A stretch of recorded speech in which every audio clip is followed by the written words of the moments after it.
For Mother's Day, my wife was given a beautiful gift from our daughter, one of her favorite Bible verses meticulously stitched on fabric. As soon as I saw it, my woodworker brain took over and thought, this absolutely needs to be framed. So, that's exactly what I did. Hey everybody, Frankie here from Prairie Home Crafts. Now look, full disclosure. I may not be able to hang a picture frame on a wall perfectly straight to save my life, but in this video, I can show you how to build a simple, elegant, custom frame. And the best part? We're adding gorgeous accent splines without using a bulky, complicated spline jig. So follow along, and you can learn how to make a beautiful custom frame from any wood you want for any size you need.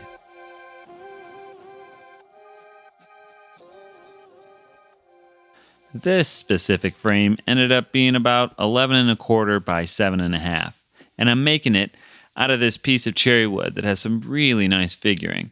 I'll also be using some purple heart for the splines. Now, the purple heart was a bit of an afterthought, which we'll get into later. First up, we head over to the table saw to start. We're going to rip a 15-degree bevel down the entire length of our cherry board. This isn't strictly structural, it's strictly fashion. It adds a subtle bevel that gives the frame some depth and character and is as simple as one rip of the board, so why not do it?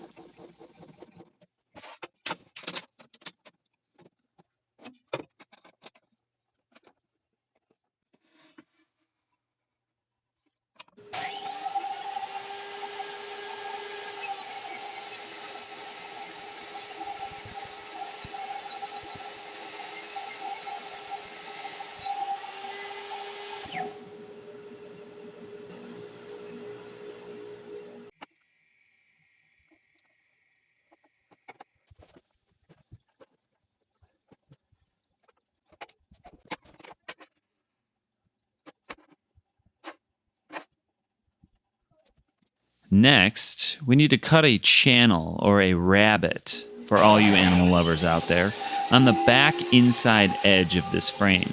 This is like the VIP lounge where our fabric art and backer board will sit.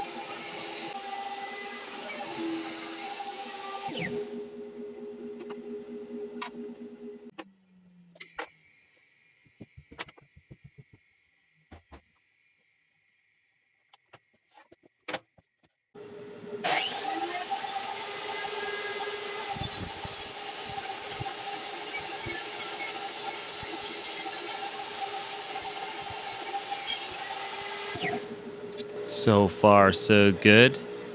And now is probably a good time to hand sand off some of those saw marks on the bevel. It's going to be a little tricky once the frame's together. On the miter saw, we're going to cut our 4 frame pieces with 45-degree miters. Now remember our motto, there are no mistakes, only smaller projects. I like to sneak up on these miters just to be safe though. Luckily, these came out pretty nice, or so I thought at the time.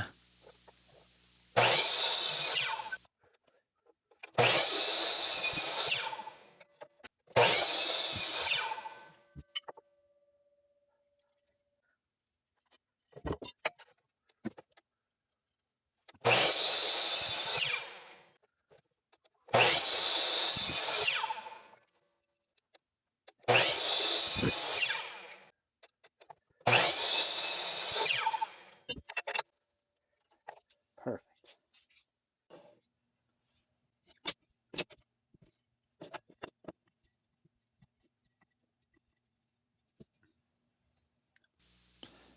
To glue it up, I'm using the classic masking tape method to keep it simple. No fancy clamps required. Just lay the pieces flat, tape the joints, flip it, apply glue, and then roll it up like a burrito. I do like to use a nice flat backing board to make sure that my boards are all lined up. And then I slide the miters snug into place on the tape and give it a go.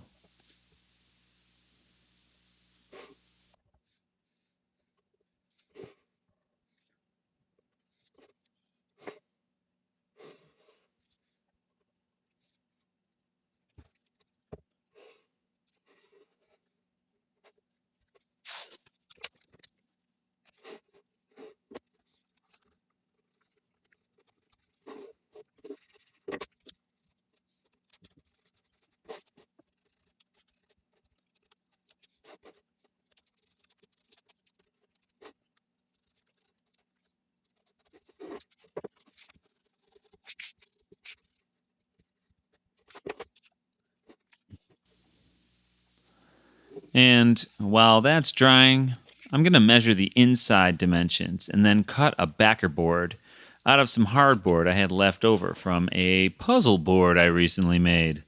Check out that link above. Pro tip, cut it about 1/16 of an inch short on each side of your actual measurement. That will give you some wiggle room. Wood moves, fabric is thick, and perfection is a myth propagated by internet woodworkers who just don't show you their scrap pile.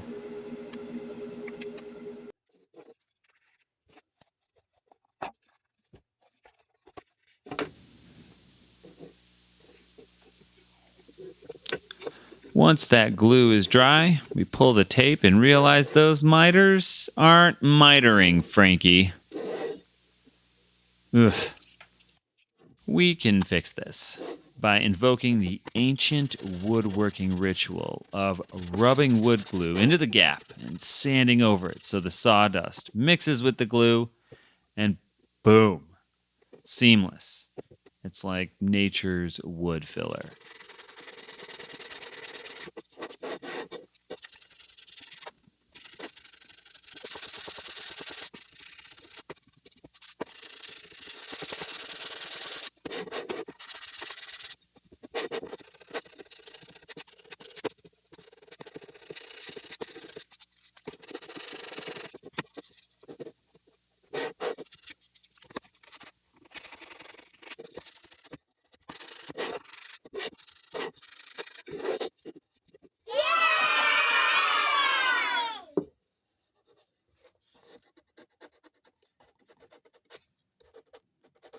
This might be a good time to talk about that ultimate upper body workout, sanding. On this, I started with 120, moved to 180, then 220, and then ended at about 320. I say about because I did a couple goofy things here we'll find out about soon. Because here we are. I proudly applied a beautiful coat of boiled Yep, I totally finished the wood before cutting the splines. But hey, let's pivot. I'm going to show you how to set up your table saw to cut these splines without a fancy jig. First, butt a straight board right to the outer side of your table saw blade and sandwich your scrap piece between that board and your fence. Then run that piece of scrap through the blade, most of the length but not all the way. We're shaving off the exact width of our blade. By the way, I'm using a really affordable 24-tooth flat-top grind ripping blade here. I'll drop a link for it in the comments below. Now turn that scrap around and sandwich the full width of the board between the blade and the fence. Butt your purple heart against the freshly ripped part of that scrap wood and run them through together. The saw cuts a piece of spline material that is the exact thickness of your blade. That should be just enough for what we need, and then chop it free on the crosscut sled. Now to set up our blade for the frame spline cuts. I'm using a combination square as a 45-degree reference on the corner of our scrap piece. We want our spline to stick out just past the corner, so I draw a reference line for my blade depth. The trick here is to raise your blade and position the board so the blade cuts right to just under the depth of that line. Then raise the blade while watching where it enters and exits the wood. You want the blade to stay under your reference line, but enter and exit the wood as close to it as possible.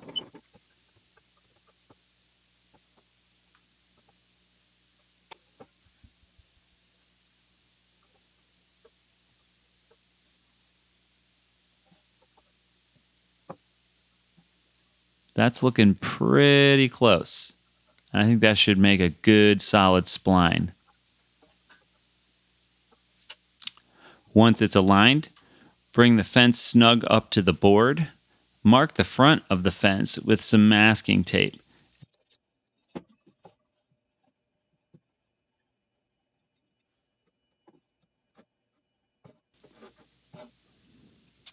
To be extra careful that we don't overdo it and turn this into some expensive firewood, we'll use a little CA glue and attach a stop block to the top of the tape. Now let's give it a test run to be sure this worked.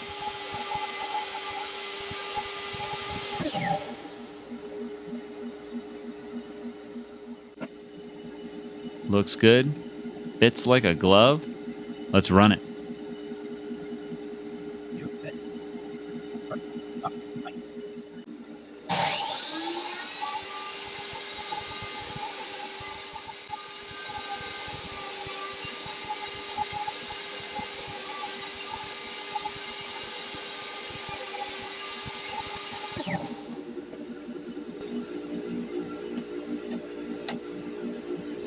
Oh, beautiful.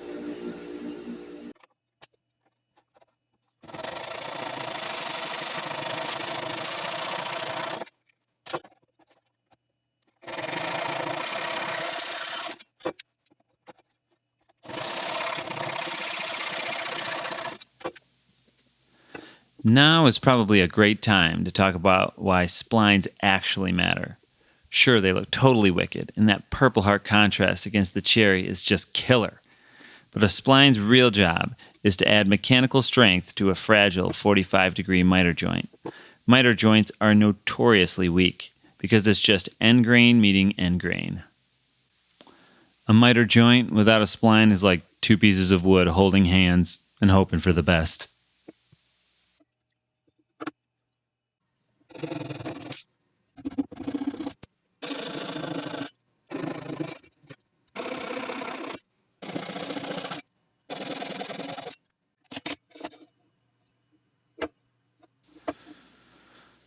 So, you may have noticed that the splines were a bit of an afterthought.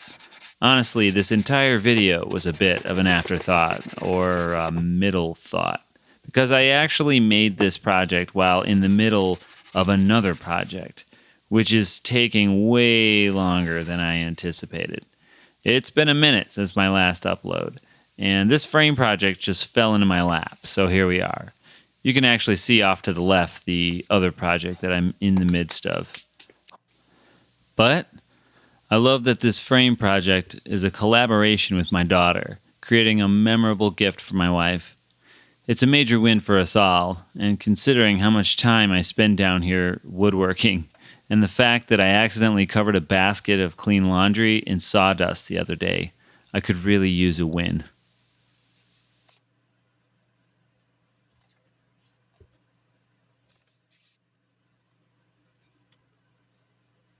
Nice.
So I'm pretty happy with how this thing turned out so far. Now we just need to frame the fabric and get her done.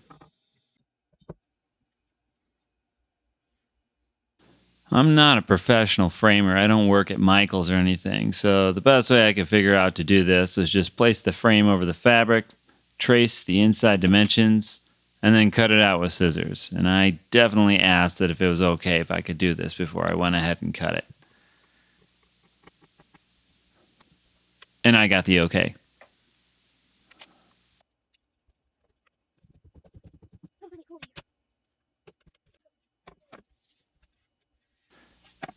I centered the fabric on the grippy side of the hardboard backer and then taped it from behind so it stays taut.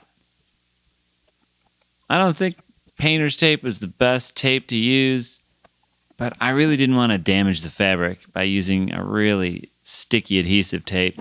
So I think once it's crammed into the frame, it should hold pretty well. And hopefully this will keep it taut for a long time.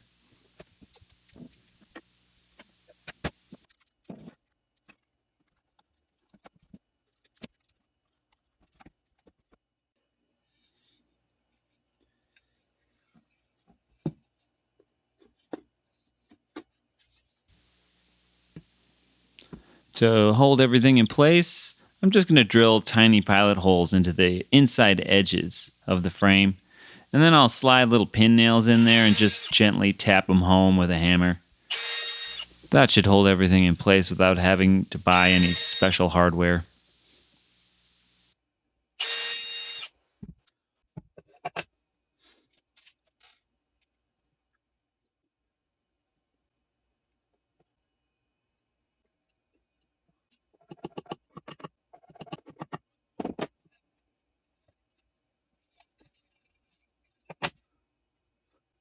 Ta-da! And to finish her off, I'm going to add a little hanger that I horked off another frame I found in my basement. So I just measure and mark the center, drill the 2 small pilot holes for this little hanger, and then screw it in by hand. And then it'll be time for the final reveal.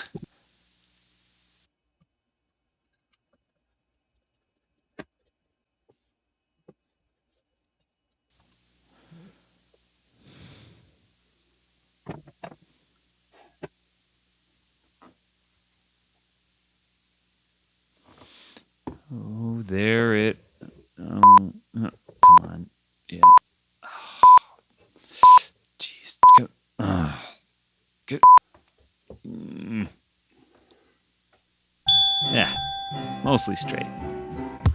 The contrast between the cherry and the purple heart looks incredible. The stitch fabric is preserved. Most importantly, my wife loves it. So hey, if you enjoyed this build and want to learn how to fix your mistakes on the fly just like I do, hit that like and subscribe button, leave a comment, and check out the links below. And until next time, I'm Frankie with Prairie Home Crafts. Go build something cool and keep your sawdust away from the laundry. See ya.